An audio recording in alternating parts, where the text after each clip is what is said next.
बड़ी के वो जाके एनडीए की गोद में बैठे। बिल्कुल बिल्कुल, ये भी एक सोचनीय विषय है। और यहाँ पे चौधरी साहब आपको थोड़ा सा ये भी देखना पड़ेगा कि जयंत चौधरी और उनके पिताजी यानी कि स्वर्गीय अजीत सिंह जी की बात कर रहा, अगर हम थोड़ा सा पूर्व में देखें, आप 10 साल पहले की बात करो, 10 साल पहले यानी कि 10 साल नहीं 15 साल पहले 2009 में अजीत सिंह ने एनडीए के साथ में गठबंधन किया था और उस टाइम पे सबसे ज्यादा सीट 5 इनके जो है लोकसभा में सदस्य बन के गए थे। यानी मैं ये बताना चाह रहा कि जब जब आरएलडी का गठबंधन भाजपा के साथ रहा, राजनीतिक रूप से भाजपा को उसका बेनिफिट रहा। इसके बाद 2009 के बाद आप आगे सिलसिलेवार देखो, एनडीए से ये अलग होकर इन्होंने चुनाव लड़ा और सिचुएशन यहां तक आ गई कि खुद जयंत चौधरी और स्वर्गीय अजीत जी खुद जो है अपना चुनाव हार गए, लोकसभा में कोई उनका सांसद नहीं पहुंचा। तो कहीं ना कहीं इनको ऐसा लग रहा। और जबकि मुजफ्फरनगर चुनाव में तो ये बात भी पार्टी की तरफ से खूब चली कि भाई जो 6000 वोटों से चौधरी चरण सिंह, माफ करो, अजीत सिंह जो हारे इलेक्शन, वो एक्चुअल में वो हारे ना हराए गए। ये बात बहुत मतलब बहुत जोड़ तोड़ तरीका थे कि समाज में ये बात चली। नहीं, ये तो भाई ये तो मुजफ्फरनगर में ही नहीं, ये तो बागपत की सीट में भी लोग ऐसा ही कह रहे। तो कहीं ना कहीं हमें सोचना पड़ेगा कि भाई जयंत चौधरी जी ने ऐसा क्यों करा। और मैं कह रहा चलो इस बार भी ऐसा ही होता।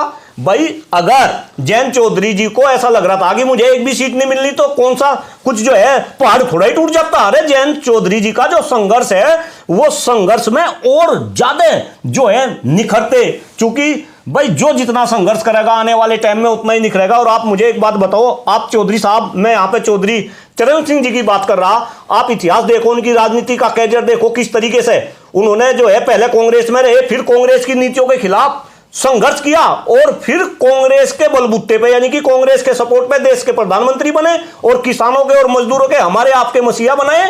तो क्या उनसे सीख जयंत चौधरी को नहीं लेनी चाहिए थी?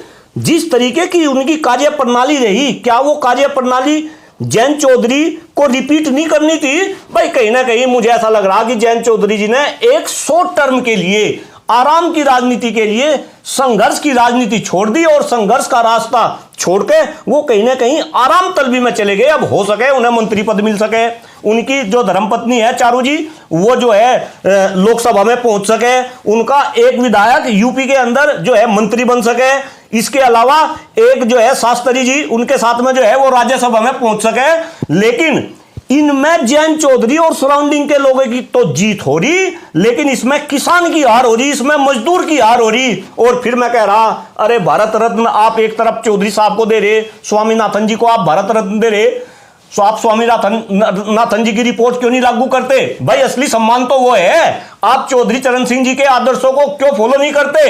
असली सम्मान तो वो है। कहीं ना कहीं यही चर्चा आज पूरे पश्चिम उत्तर प्रदेश सहित हरियाणा के अंदर, पंजाब के अंदर, राजस्थान के अंदर, बिहार के अंदर सब लोग इस चर्चा के ऊपर कर रहे हैं। तो क्या यह बात जयंत चौधरी जी को समझ नहीं आती? कहीं ना कहीं जयंत चौधरी जी को ऐसा डिसीजन लेने से पहले भाई 10 बार क्या 1000 बार सोचना था। और अगर वो 1000 बार सोचते तो उनके दिल से केवल और केवल एक ही आवाज निकलती कि नहीं, मुझे आराम तलबी में नहीं जाना, मुझे संघर्ष के साथ जो है राजनीति करनी। और अगर वो संघर्ष के साथ राजनीति करते तो आने वाले टाइम में हिंदुस्तान की राजनीति में उनका क्या कद होता, ये शायद कोई बताने की बात नहीं। मलिक साहब, अब तो ये बात बहुत पुरानी हो गई और अब जयंत चौधरी कह भी चुके हैं कि अब मैं कौन से मुंह से मना करूं। तो अब तो ये बात बहुत पुरानी हो गई और पीछे छूट गई। अब लास्ट सवाल, किसान 13 तारीख को दिल्ली कूच करने को ऐलान कर चुके हैं और अपनी अपनी हर घोड़ा गाड़ी से बिल्कुल मजबूती के साथ आने के लिए तैयार है। और सरकार ने भरपूर प्रयास करे हैं, कील गाड़ दी हैं, रास्ता रोक दिए हैं, पुलिस और यहाँ तक कि और भी फोर्सेस तैनात कर दी गई हैं जी, जगह जगह रोड पे। किसान अपनी बात पर अड़े हुए हैं कि उन्हें 13 तारीख को दिल्ली कूच करना है। ऐसी स्थिति में अगर कहीं कोई आमनो सामनो हुआ पुलिस को और किसानन को, तो पश्चिम यूपी के जो किसान हैं उनको क्या नज़रिया रहेगा? भाई देखिए, मेरे ख्याल से किसान का मतलब किसान है। किसान पंजाब का हो, किसान हरियाणा का हो, किसान कर्नाटक का हो, किसान उड़ीसा का हो, किसान का मतलब किसान है। और सारे किसान, जब किसानों के ऊपर कोई भी बात आएगी वो एकजुट होंगे। और ये बहुत ही बड़ा दुर्भाग्य है, बहुत ही बड़ा दुर्भाग्य है कि इस देश के अंदर किसान आंदोलन चला 13 महीने तक, 700 किसानों ने उसमें शहादत दी। इसके बाद किसानों को कुछ आश्वासन दिया गया, लेकिन 2 साल हो गए, आज तक वे आश्वासन जो दिए गए थे, वे वादे जो सरकार के द्वारा किए गए थे, वे वादे पूरे नहीं हुए और कहीं ना कहीं किसानों को दोबारा से दिल्ली की तरफ कुछ करना पड़ा।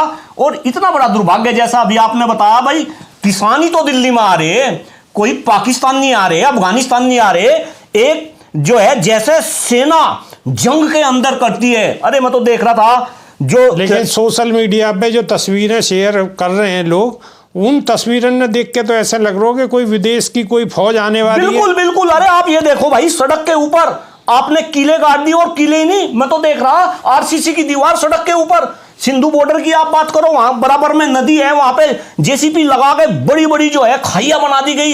अरे भाई किसान आ रहे हैं अपने देश के। आपके पड़ोस दिल्ली में गाजीपुर बॉर्डर पे जी, गाजीपुर बॉर्डर पे भी सीमेंटेड कंक्रीट बिछा दी गई है। नहीं तो एक बात बताओ भाई, और मैं कह रहा है किसानों को रोक लेंगे क्या? भाई किसान कभी रुके क्या? अरे किसान तो रुकने वाले नहीं है, कुछ भी कर ले। ये तो पहले भी रोकने की कोशिश कर रहे थे। तो कहीं ना कहीं उन किसानों के साथ संवाद करना चाहिए, जो उनकी जायज मांगे है वो मांगे, कहीं ना कहीं सरकार को मांगना चाहिए। और मुझे जितनी भी और मलिक साहब एक बात और, जो किसान को रोकने वाले हैं वो भी किसान परिवार के बेटा ही हैं।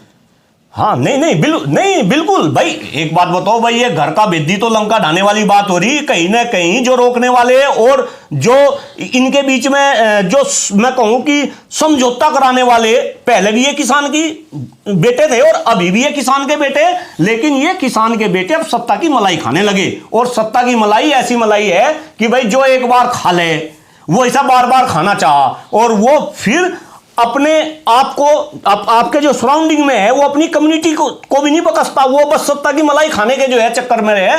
कहीं ना कहीं सभी लोगों को ये बात समझनी पड़ेगी। और मैं फिर कह रहा, आदरणीय जयंत चौधरी जी तक अगर ये वीडियो जाए तो वे सोचे कि अगर कल किसान दिल्ली कूच कर रहा और किसानों के ऊपर कुछ जाती हुई, पहले की तरीके से इनके ऊपर लाठियां बरसाई गई, इनके ऊपर पानी की बौछार की गई, किसी भी तरह की अगर कोई जाती होगी, क्यों भाई चौधरी साहब, आपको किसान याद नहीं आएंगे? आपका दिल नहीं रोएगा? क्या करेंगे? अरे याद है वो घटना जब जो है गाजीपुर बॉर्डर के ऊपर चौधरी टिकैत जी ने जो है आंसू बहाए थे, तो शायद आपके पिताजी स्वर्गीय अजीत जी पहले ऐसे इंसान थे, कितना बड़ा रोल उन्होंने प्ले किया, और पूरे हिंदुस्तान का किसान गाजीपुर बॉर्डर के ऊपर होगा। क्या करेंगे आप? आपको सोचना पड़ेगा। सत्ता की मलाई खाने से केवल और केवल काम नहीं चलेगा। आपको कहीं ना कहीं जिस कम्युनिटी से आप आते हैं, जिस समाज से आप आते हैं, उस कम्युनिटी के लिए, उस समाज के लिए आपको उनका रक्षक बनके अग्रणी भूमिका में खड़ा होना पड़ेगा।